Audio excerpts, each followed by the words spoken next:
Tim, where does Brian rank in terms of your previous opponents? Do you think he's your hardest match up to date? Every fight, every next fight is the hardest fight. So I'm just taking it as my hardest opponent. When you before your fight with Charlo, you mentioned that he didn't look like a bullshitter and he looked like a warrior. What do you see when you look at Brian? Yeah, same thing. I think we're at that 1% now.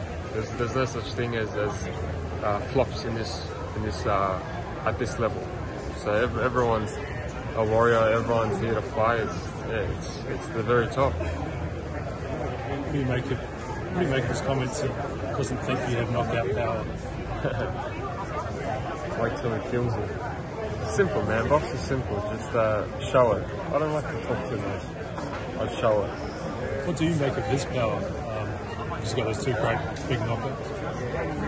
What about the rest of his career? If people talk about the last two, great. I'm not concerned anyway. I'm focused on myself, but yeah, I've proved it over and over again, and I keep proving it. There's been a lot of talk, Tim, about the role that he's on. Can you tell us about how you're feeling?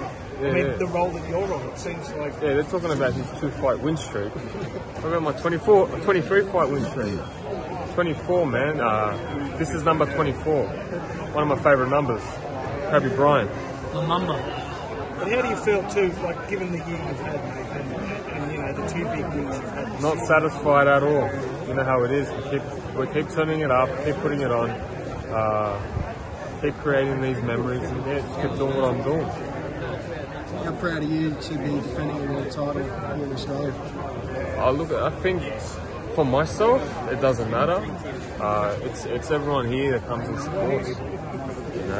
Even all you guys, man. We've been working since day one, and we're all climbing up together. And it's a proud moment just to be able to fight as a world title fight, and to be doing it here in Australia. Is it a sentimental feeling knowing that this is your last fight in Australia and this is the last time that fight fans in Australia are going to get to see you perform? Yeah, it's the last hurrah.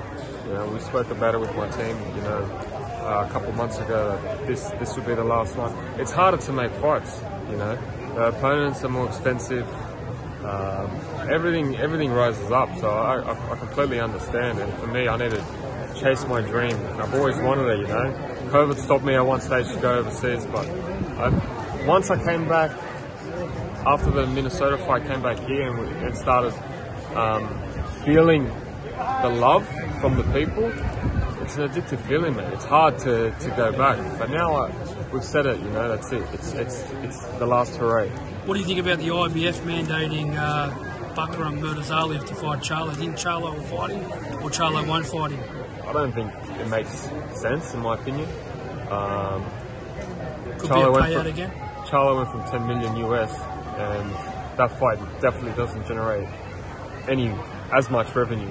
But he spoke about going back to 54 with the sanctioning bodies. He's got to do that for him. He has to. Yeah, it has to. He's in a tough position, and that's the thing about being undisputed.